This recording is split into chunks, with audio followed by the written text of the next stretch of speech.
మాట నిలబెట్టుకునే విషయంలో నమ్మకంగా జీవిద్దాం. యాకోబు పత్రిక 3వ అధ్యాయము 2వ వచనము బైబిల్ ఈ విధంగా సెలవిస్తూ ఉంది. మనం అనేక విషయములలో తప్పిపోతున్నాం, కానీ మాట విషయములో తప్పని ఎడల. ఏ విషయంలో తప్పని ఎడల?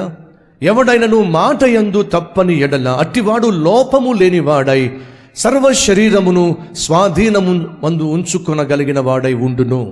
మాట యందు తప్పని ఎడల దేవుడు కోరుకుంటున్నాడు, మీరు మాట తప్పకండి. అనేక సందర్భాల్లో అనేక మందికి మనం మాటిస్తూ ఉంటాం, మాటిచ్చి ఆ తర్వాత మాట తప్పుతూ ఉంటాం.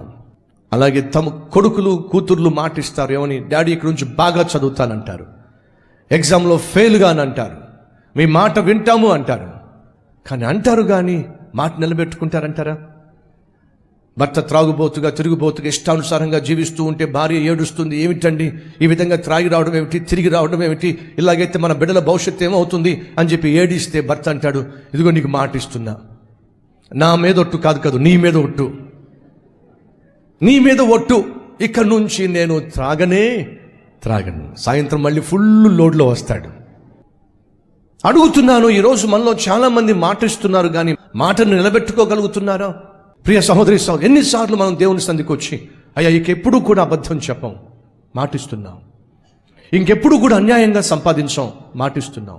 ఇంకెప్పుడు కూడా ఎవరికి ద్రోహం చేయము, మాటిస్తున్నాం. ఇంకెప్పుడు కూడా ప్రార్థనా జీవితాన్ని, వాక్యం పట్ల శ్రద్ధను నిర్లక్ష్యం చేయం, మాటిస్తున్నాం. ఇంకెప్పుడు కూడా ఇంట్లో గొడవ పడం, అరుపులు కేకలు వినిపించావు, నా భార్యను నేను వేధించను, నా భర్తను నేను విసిగించను, ఇంట్లో నరకం చూపించను. దేవుని సన్నిధిలో ఎన్నిసార్లు మాటిచ్చావు? ఆ మాట ఇవ్వడం ఒకవైపు, మరొక వైపు మరలా పాత జీవితమే, రోత జీవితమే, కుటుంబాన్ని, కుటుంబ గౌరవాన్ని మంట కలిపేటటువంటి మాట తీరు. నువ్వు మాటిచ్చి మాట మీద నిలబడేటటువంటి వ్యక్తివైనా, అటు దేవునికి మాటిచ్చి తప్పిపోతున్నావు, నీ భార్యకు భర్తకు మాటిచ్చి తప్పిపోతున్నావు, నీ తల్లికి తండ్రికి మాటిచ్చి తప్పిపోతున్నావు. అంతేకాదు, దేవుని సన్నిధిలో నువ్వు తీసుకునే నిర్ణయాలు మాటిచ్చి తప్పిపోతున్నావు. పలానా కానుకిస్తాను, పలానా విధంగా నేను సేవలో ఉపయోగపడతాను, మాటిస్తున్నావు, మాట తప్పిపోతున్నావు. బైబిల్ సెలవిస్తుంది, మాట యందు తప్పకండి. ఎప్పుడైతే ఒక మనిషి మాట తప్పేవాడిగా ఉంటాడో ఆ వ్యక్తి ఎప్పటికీ నమ్మకస్తుడిగా ఉండడు.